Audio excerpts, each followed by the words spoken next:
Laser machine से पथरी का ऑपरेशन कराना हो या घुटने कूल्हे का ट्रांसप्लांट, अत्याधुनिक मॉड्यूलर ओटी के साथ आपकी सेवा में 24 घंटे हाजिर।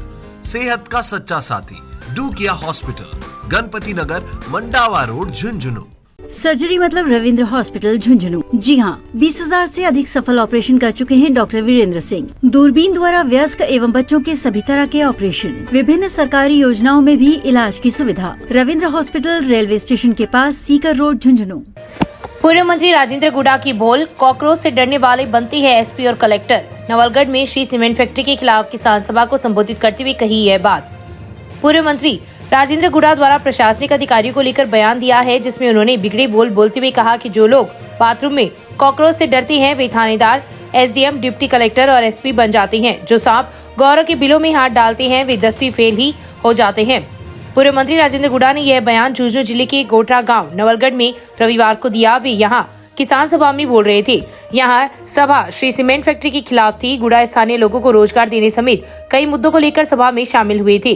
प्राप्त जानकारी के अनुसार गोठरा गांव में श्री सीमेंट फैक्ट्री के पास 5 जनवरी को सभा करने की अनुमति मांगी गई थी। इसे एसडीएम जय सिंह ने निरस्त कर दिया था। एसडीएम ने कहा था कि 300 मीटर की परिधि में किसी भी प्रकार के धरने, विरोध प्रदर्शन या नारेबाजी पर स्थायी निषेधाज्ञा लागू है। सीनियर सिविल न्यायाधीश नवलगढ़ की ओर से 14 अगस्त 2024 को निषेधाज्ञा का आदेश दिया गया है। एसडीएम ने चेतावनी दी कि आदेश की अवहेलना की गई तो कानूनी कार्रवाई की जाएगी। इसके बावजूद रविवार को किसान फैक्ट्री के सामने जुटे और किसान सभा की। इस सभा में राजेंद्र गुडा भी शामिल हुए। उन्होंने भीड़ की तरफ इशारा करते हुए कहा कि ये सांप के बिल में हाथ डालने वाले हैं। फिर अधिकारियों की तरफ इशारा कर कहा, उधर कॉकरोच से डरने वाले लोग हैं। ये लड़ाई हो गई तब क्या होगा। इसके बाद पुलिस प्रशासन और राजेंद्र सिंह गुडा के बीच तनातनी बढ़ गई। हालांकि प्रशासन ने हालात को काबू में रखा। गुडा ने सीमेंट फैक्ट्री प्रबंधन पर गंभीर आरोप भी लगाए। कहा, श्री सीमेंट ने जिंदा गायों को मिट्टी में दफनाया है। उनकी आह खून मांग रही है। गोठरा की धरती पर खून गिरेगा तब किसानों को न्याय मिलेगा। यह आंदोलन कई साल से चल रहा है। श्री सीमेंट के मैनेजमेंट ने वादा किया कि किसानों की समस्याओं का समाधान करेंगे। उन्हें 26 जनवरी तक का समय दिया है। इस दौरान जन जागरण अभियान चलाएंगे। इसके बाद इनका स्वागत जैसा ये चाहेंगे वैसे किया जाएगा। रविवार को श्री सीमेंट कंपनी के सामने 23 सूत्रीय मांगों को लेकर विरोध प्रदर्शन किया गया। दोपहर 12:30 बजे के आसपास किसान सीमेंट कंपनी के सामने जुटने लगे। कुछ देर बाद पूर्व राज्य मंत्री राजेंद्र सिंह गुडा पहुंच गए। किसानों की बैठक शुरू हो गई। इस बैठक में गुडा ने कंपनी पर आरोप लगाते हुए कहा कि कंपनी ने स्थानीय किसानों से उनका मजदूरी का अधिकार छीन लिया, उन्हें भिखारी बना दिया। स्थानीय युवाओं को रोजगार नहीं मिल रहा। यहाँ के युवा विदेशों में मजदूरी करने के लिए पलायन कर रहे हैं।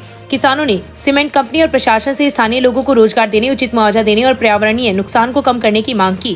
उन्होंने आरोप लगाया कि फैक्ट्री के कारण उनकी कृषि भूमि को नुकसान हो रहा है। इसके लिए उचित मुआवजा नहीं मिल रहा। शेखवाड़ी लाइब्रेरी रिपोर्ट, झुंझुनू। थानेदार, एसडीएम, डिप्टी कलेक्टर, एसपी मेरे दल कौन बने। बाथरूम में कॉकरोच को डर लगे ना, देखा टापर में वो बना है।